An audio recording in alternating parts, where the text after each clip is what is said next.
diçka. Këtu jemi shumë dhe jemi të ndryshëm, vim nga shumë deg, e nga shumë mendime, e nga shumë vizione, nga shumë edhe besime. Por na ka bashkuar një gjë që është më e rëndësishme.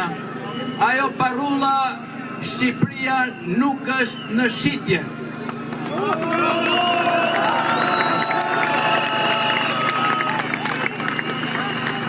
Tani, lidhur me këtë parull, unë do thoja që qa kuptim ka kjo? Kuptimi që ka kjo parull është kundër një Shqipërie të ndërtuar nga krimi dhe oligarkët, për krimin dhe oligarkët, dhe me krimin dhe oligarkët. Një Shqipëri e tillë na ka sjellë në këtë pakënaqësi të përbashkët të gjithë që jemi këtu. Dhe këtu duam një Shqipëri të re. Në fakt kjo parull ndoshta mund të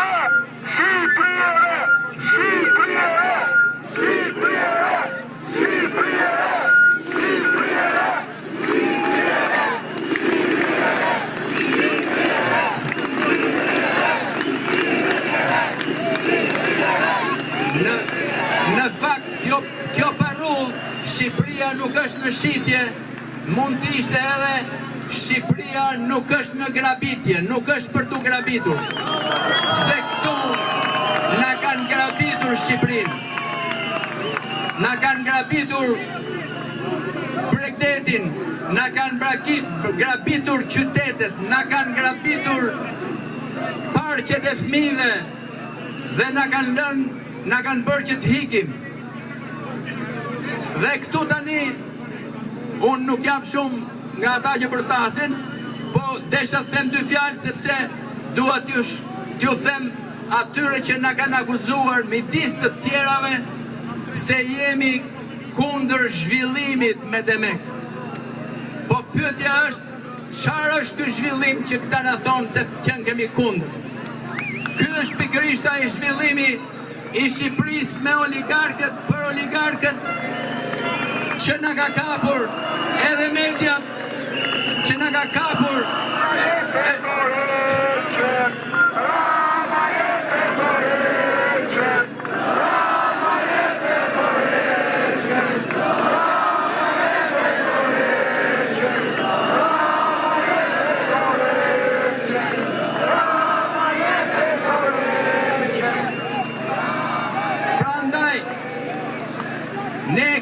ky nuk është zhvillim. Ky është një tumor që po rritet në trupin e Shqipërisë, që duhet ta pastrojmë.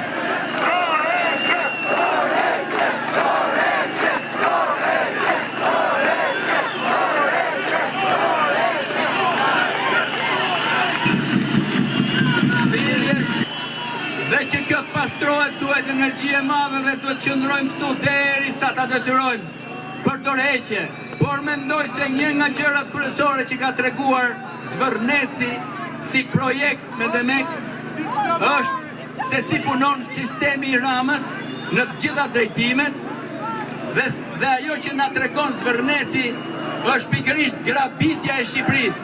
Prandaj ne nuk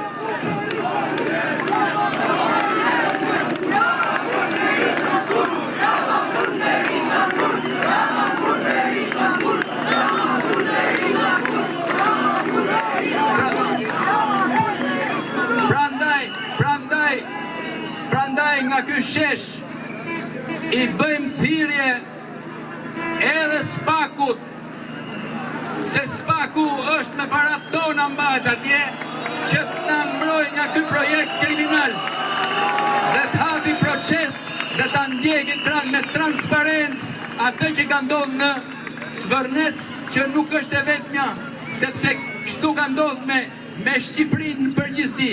E kanë marrë oligarkët krimi që kanë kapur dhe mediat, që kanë kapur dhe intelektual, që kanë blerë gjithçka, po ja që ja sa njerëz janë këtu, të vërtetën prap nuk kanë mundur ta fshehin.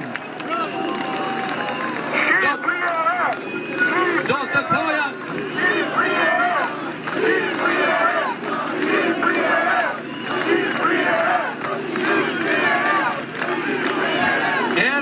edhe një thirrje tjetër bëjmë që këtu për ata ndërkombëtar të cilët akoma nuk po flasin, nuk po mbajnë një qëndrim politik ndaj këtij regjimi i cili duhet patjetër të dënohet politikisht nga ata që mendojmë se Evropa edhe SBA-ja që mendojmë se duhet i kemi në krah dhe jo në krah të këtij regjimi.